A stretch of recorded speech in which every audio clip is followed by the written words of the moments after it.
સર્વ ભક્તજનોને જય શ્રી કૃષ્ણ. ભગવાન શ્રી વિષ્ણુના 10 અવતારમાંના એક એવા છઠ્ઠા અવતાર ભગવાન શ્રી પરશુરામની પ્રાગટ્યની કથા વાર્તા. ભગવાન પરશુરામ ઋષિ જમદગ્નિના પુત્ર હતા. તે અતિશય તેજસ્વી, બુદ્ધિશાળી અને ક્ષાત્રથી સંપન્ન હતા. ક્ષત્રિયોને બ્રાહ્મણોનો દ્રોહ કરતા જોઈને ભગવાને પરશુરામ અવતાર ધારણ કર્યો અને ક્રોધામય થઈને પૃથ્વીને 21 વાર ક્ષત્રિય વિહીન કરી હતી. ઋષિ ભૃગુના પુત્ર રુચિકે દીર્ઘ તપસ્યા કરી ત્યારે અવિવાહિત રુચિકને એમના વડવાઓએ દર્શન આપ્યા અને આજ્ઞા આપી કે તું ગૃહસ્થશ્રમી થા. રુચિક ઋષિએ વડવાઓની આજ્ઞા મસ્તકે ધારણ કરીને કાન્ય કુબ્જના રાજા ગાંધીની પુત્રી સત્યવતી સાથે વિવાહ કર્યા. એ વખતે રાજા ગાંધીએ એવી શરત કરી હતી કે શ્વેત રંગના અને શ્યામ કર્ણવાળા 100 અશ્વો લાવી આપો તો જ હું મારી પુત્રી સત્યવતીના વિવાહ તમારી સાથે કરાવું. ઋષિ રુચિકે રાજાની શરત પૂરી કરીને એવા અશ્વો ગંગા કિનારે એકઠા કર્યા. પછી રાજાને આપ્યા. રુચિક ઋષિએ જે સ્થાને અશ્વો એકત્રિત કર્યા હતા તે સ્થાન આજે પણ અશ્વતીર્થ તરીકે જાણીતું છે. રાજા ગાંધીએ પોતાની પુત્રી સત્યવતીના વિવાહ રુચિક ઋષિ સાથે કર્યા. સત્યવતી સંસ્કારી, સુશીલ અને ગુણવતી હતી. ઋષિના આશ્રમ આવીને પવિત્ર જીવન ગાળવા લાગી.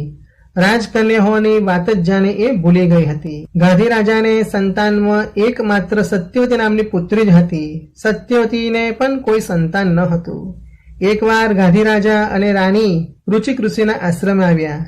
એમને પોતાની પુત્રી સત્યવતીને જણાવ્યું, હે દીકરી, તારે કોઈ ભ્રાતા નથી, એ તો તું જાણે જ છે.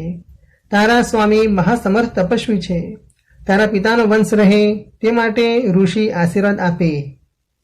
તને પણ સંતાન થાય તો અમને પણ સંતોષ થાય. અમારા અંતરને પીડા આપનારી આ બધી ચિંતાઓનો અંત તારા સ્વામી સિવાય કોઈ લાવી શકે તેમ નથી. પછી સત્યવતીએ પોતાના સ્વામી રુચિક ઋષિને વાત કરી. પોતાની અને પોતાની માતાની સંતાન એષ્ટના પૂરી કરવાની પ્રાર્થના કરી. રુચિક ઋષિએ રાજા રાણી પાસે યજ્ઞ કરાવ્યો અને ખીરના 2 ચરુ તૈયાર કરાવ્યા. ઋષિએ પોતાની સાસુ માટે ક્ષત્રિય તેજથી ભરપૂર અને પોતાની પત્ની માટે બ્રહ્મ તેજથી ભરપૂર આમ બંને ચરુ અલગ અલગ રંધાવ્યા હતા. ઋષિએ પોતાની સાસુ અને પત્નીને ચરુ અંગે સમજણ આપી, છતાંય ઉતાવળમાં માતાએ પુત્રીના ચરુની ખીર ખાધી અને દીકરીએ માતાના ચરુની ખીર ખાધી. રુચિક ઋષિને આ વાતની જાણ થઈ ત્યારે પત્નીને કહ્યું, દેવી, તમે ખોટું કર્યું છે. હવે તારો પુત્ર ક્ષત્રિય તેજથી સંપન્ન થશે અને તારી માતાનો પુત્ર બ્રહ્મ તેજથી સંપન્ન થશે. તમે સમજ્યા વગર કરેલા આ ફેરફારથી આપને ત્યાં ઘોર કર્મ કરનાર, લોકોને રંજાડનાર મહા ઉપદ્રવી પુત્ર ઉત્પન્ન થશે. આ સાંભળી સત્યવતી વિહવળ થઈ ગઈ, કારણ કે તેને તો પોતાના પતિની માફક બ્રહ્મ તેજથી સંપન્ન પુત્રની આશા હતી. તેને કહ્યું, સ્વામી, મારાથી ભૂલ થઈ ગઈ છે, મને ક્ષમા કરો, પણ ક્ષાત્ર ગુણો મારા પુત્રમાં આવતા પૌત્રમાં આવે તેમ કરો. રુચિક ઋષિએ સત્યવતીની પ્રાર્થનાનો સ્વીકાર કર્યો અને કહ્યું, એમ જ થાઓ. અને સમય થતા બંનેને ત્યાં સમર્થ પુત્રોનો જન્મ થયા. રુચિક ઋષિને ત્યાં જમદગ્નિનો જન્મ થયો અને ગાંધીરાજાને ત્યાં વિશ્વામિત્રીનો જન્મ થયો. જમદગ્નિના પુત્ર પરશુરામ ક્ષત્રિય ગુણોવાળા થયા. જમદગ્નિને 5 પુત્રો થયા. તેમાં સૌથી છેલ્લા પુત્ર તે પરશુરામ. તે જન્મથી જ શૂર, ધનુર્વિદ્યા જાણકાર, સુંદર અને તીક્ષ્ણ બુદ્ધિવાળા હતા. પરશુરામે પિતા પાસેથી ધનુર્વિદ્યાનું શિક્ષણ લીધું. ગંધમાદન પર્વત પર જઈને ભગવાન શિવને પ્રસન્ન કરીને પરશુરામે અનેક દિવ્ય શસ્ત્રો સાથે એક ફરસી પ્રાપ્ત કરી. એમનું નામ તો રામ હતું, પરંતુ શિવજી પાસેથી પરશુ પ્રાપ્ત થયું હોવાથી તેમનું નામ પરશુરામ કહેવાયું. પરશુરામની માતાનું નામ રેણુકા હતું. એકવાર રેણુકા પ્રાતઃ કાર્ય વિધિ અર્થે સરિતા તટે ગયા. ત્યારે ત્યાં ચિત્રરથ નામનો રાજા પોતાની પ્રિયા સાથે જળક્રિયા અર્થે આવેલો હતો. ચિત્રરથ પોતાની રાણી સાથે આનંદપૂર્વક જળ ક્રિયા કરી રહ્યો હતો. રેણુકા તો રાજા રાણીઓની ખુશીને નિહાળતી જ રહી ગઈ. રાજપુત્રી રેણુકાને ત્યારે પોતાનો રાજવૈભવ અંતરમાં સ્મરી આવ્યો. જળ ક્રિયા નિહાળવામાં રેણુકા એટલી તલ્લીન બની ગઈ કે એક ઘટિકા ક્યાં પસાર થઈ ગઈ તેની પણ જાણ ન થઈ. રેણુકાને આશ્રમે આવવામાં ઘણો વિલંબ થયો. આ તરફ ઋષિ જમદગ્નિ પોતાની પત્ની રેણુકાની ક્યારની પ્રતીક્ષા કરતા હતા. રેણુકાને જોતા જ તેઓ ક્રોધિત બન્યા. આટલો વિલંબ કેમ થયો? રેણુકાએ કોઈ ઉત્તર ન આપ્યો. આથી જમદગ્નિનો ક્રોધ બેવડો થયો. આમે જમદગ્નિ શંકાશીલ સ્વભાવના હતા. તેમને થયું, રેણુકાએ નક્કી કોઈ પાપ આચર્યું છે. જમદગ્નિએ પુનઃ પૂછ્યું ત્યારે રેણુકાએ આંસુ સારતા બધી વાત કરી. જમદગ્નિએ રેણુકા પર ધિક્કાર વરસાવ્યો અને કહ્યું, તમે બ્રાહ્મણપણાના સાત્વિક ગુણોમાંથી હેઠા પડ્યા છો. આ કૃત્ય તમારા માટે શોભાસ્પદ નથી. ત્યાં તો જમદગ્નિના 5 પુત્ર આવી પહોંચ્યા. જમદગ્નિએ પોતાના પુત્ર સામે જોયું અને કહ્યું, પુત્રો, આજે તમારી માતાએ ઘોર પાપ કૃત્ય આચર્યું છે. આશ્રમના જીવનમાં આવી અશુદ્ધિને અવકાશ નથી. આ કુહાડીથી એનું મસ્તક વહેરી નાખો. જમદગ્નિના 4 પુત્રો પિતાના મુખેથી આવી વાત સાંભળીને સમસમી ઉઠ્યા. અરે, જેની કુખેથી જન્મ લીધો છે તે જન્મદાત્રી માતાનો વધ સી રીતે થાય?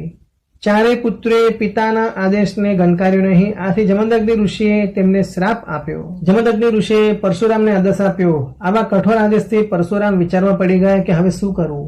પિતાની આજ્ઞાનું પાલન તો કરવું જ પડે, તેમજ જનેતાનો વધ પણ ન કરાય. પરંતુ તરત જ તેમને મનમાં કંઈક વિચારીને પિતાની આજ્ઞા પ્રમાણે માતાનું મસ્તક ધડથી અલગ કરી નાખ્યું. જમદગ્નિ ઋષિ પોતાના આજ્ઞાપાલક પુત્ર પરશુરામ પર પ્રસન્ન થયા અને વરદાન માંગવા જણાવ્યું. ત્યારે પરશુરામે માતાજીને જીવંત કરવાની માગણી કરી. જમદગ્નિનો ક્રોધ શાંત થઈ ગયો હતો. તેમણે રેણુકાને સજીવન કરીને પરશુરામને ધન્યવાદ આપ્યા. આ રીતે પરશુરામમાં બ્રાહ્મણોનું બ્રહ્મતેજ અને ક્ષત્રિયોનું ક્ષત્ર તેજ હતું.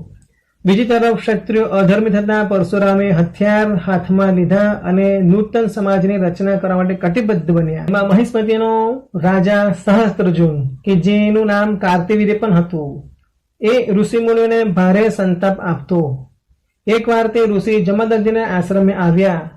તે રેણુકા દેવીના બનેવી થતા હતા. ઋષિ જમદગ્નિએ સહસ્ત્રજુનનું સ્વાગત ભવ્ય રીતે કર્યું. આટલો ભવ્ય સત્કાર જોઈને સહસ્ત્રજુનને આશ્ચર્ય થયું. પછી જાણવા મળ્યું કે સત્કાર પાછળનો પ્રતાપ કામધેનુ ગાય છે. સહસ્ત્રજુને ઋષિ પાસે કામધેનુ ગાયની માગણી કરી. અઘટિત માગણી સાંભળીને ઋષિ તો ડઘાઈ ગયા.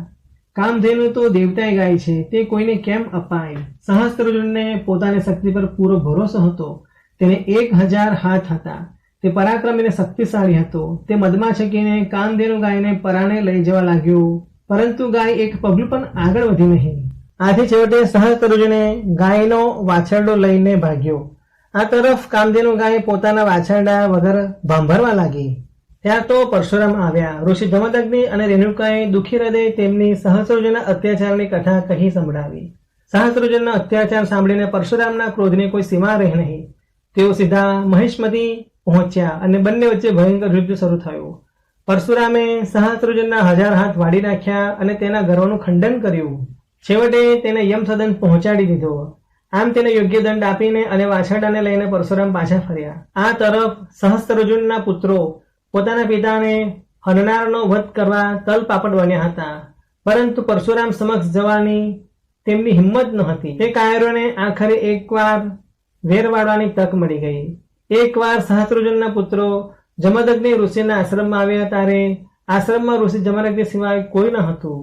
ઋષિએ સમાધિ લીધી હતી. પરશુરામનો સામનો કરવા અસમર્થ એવા સહસ્ત્રજુનના પુત્રો સમાધિવસ્થમાં બેઠેલા જમદગ્નિ ઋષિનું મસ્તક તલવારથી વેરી નાખ્યું અને ભાગી ગયા. જ્યારે પરશુરામ આશ્રમમાં આવ્યા ત્યારે બધી વાત જણાવી. તેમનો ક્રોધ બેવડો થઈ ગયો અને તેઓ મહિષ્મતી જઈને સહસ્ત્રજુનના દરેક પુત્રને યમસદન પહોંચાડી દીધા. એટલું જ નહીં પણ ત્યાં રહેલા અને આ દુષ્ટોને સાથ આપનાર દરેક ક્ષત્રિયોને વાઢી નાખ્યા અને પછી આશ્રમે આવીને પોતાના પિતાના નશ્વર દેહના અંતિમ સંસ્કાર કર્યા. પરશુરામને આવા અત્યાચારી ક્ષત્રિયો પર ધૃણા ઉપજી અને મનમાં સંકલ્પ કર્યો કે પિતાની ઉત્તર કર્યા પછી તેઓ કુહાડી લઈને ઉપડ્યા. તેમને ઘોર ક્ષત્રિયોનો સંહાર આરંભી દીધો. તેમને ધરતીને નક્ષત્રિય કરવાનો સંકલ્પ કર્યો. પરશુરામે કુરુક્ષેત્ર સમસ્ત પંચક તીર્થોમાં ક્ષત્રિયોના રક્તની 5 ધારા છલકાવી દીધી હતી. એક પછી એક એમ પરશુરામે 21 વાર પૃથ્વીને નક્ષત્રી કરીને સમગ્ર પૃથ્વીનું શાસન પોતાના હાથમાં લીધું હતું. પરશુરામે પૃથ્વી પરના ક્ષત્રિયોને રહેવા દીધા ન હતા. છતાં કેટલાક જંગલમાં છુપાઈ કે આર્યવર્તથી દૂર વસીને તેમના તાપથી બચી જાય. પરંતુ પરશુરામને બચી ગયેલાની જાણ થાય તો તરત જ તેનો સંહાર કરી નાખતા. છેવટે પરશુરામના આ પ્રકારના કૃત્યથી એમના વડવાઓ અતિ નારાજ થયા અને આકાશવાણી દ્વારા આ ઘોર હિંસા બંધ કરવાનું પરશુરામને સૂચન આપ્યું. પરશુરામના દાદા રુચિકૃષિએ પણ જણાવ્યું, હવે ઘોર હિંસા ન કર. અત્યાચારી ક્ષત્રિયોને તેમના અધર્મે વર્તવાનો બદલો મળી ચૂક્યો છે. તું અન્ય નિર્દોષનું લોહી ન વહાવ. બ્રાહ્મણોનું આ કાર્ય નથી. દાદા રુચિકનું કથન પરશુરામે સ્વીકાર્યું અને ફરસી મૂકીને તપ કરવા ચાલ્યા ગયા. પોતે જીતેલી પૃથ્વી તેમને કશ્યપ મુનિને દાનમાં આપી દીધી. ભગવાન પરશુરામે દીર્ઘ તપ કર્યું. પછી તો જ્યારે ભગવાન શ્રી રામચંદ્ર જ્યારે મિથિલામાં શિવજીનું ધનુષ ભાગ્યું ત્યારે પરશુરામના પુનઃ દર્શન થયા. શ્રી રામચંદ્રજી સીતામાતા સાથે વિવાહ કરીને અયોધ્યા બની જતા હતા. શિવજીના ધનુષભંગથી ક્રોધિત થયેલા પરશુરામ માર્ગમાં આવ્યા અને ઉભા રહ્યા. તે સમયે શ્રી રામચંદ્ર ભગવાન પરશુરામ વચ્ચે સંવાદ થયો હતો. છેવટે પરશુરામે શ્રી રામચંદ્રની શક્તિને ઓળખી લીધી. રામ અવતાર થઈ ચૂક્યો છે તે જાણ્યા પછી તેઓ પુનઃ મહેન્દ્ર પર્વત પર ચાલ્યા ગયા. શ્રી રામચંદ્રજીએ પરશુરામને બ્રાહ્મણ હોવાથી પૂજા વંદના કરી અને ક્ષત્રિય સમાજને તેમના સન્માનની મહત્તા સમજાવી. છેવટે તેમના અવતારનું કાર્ય પૂર્ણ થયું છે એવો સંતોષ આપીને શ્રી રામચંદ્રજી પરશુરામજીને વિદાય આપી હતી. એવું માનવામાં આવે છે કે ભગવાન પરશુરામ મહેન્દ્ર પર્વત પર વાસ કરે છે. તેઓ અમર છે. જ્યારે 8મો મન્વંતર બેસશે ત્યારે એક ઋષિના રૂપમાં પ્રગટ થઈને વેદ, સંસ્કૃતિ અને ધર્મની રક્ષા કરશે. પરશુરામ અવતાર પછી ક્ષત્રિયો પોતાની ભૂલ સમજી ગયા હતા. તેઓના સ્વભાવ, વર્તન અને પ્રજા સાથેનો વ્યવહાર સુધરી ગયા હતા. આથી વેદ ધર્મનું પાલન કરતો તંદુરસ્ત સમાજ ઉભો થયો હતો. ભગવાન શ્રી પરશુરામ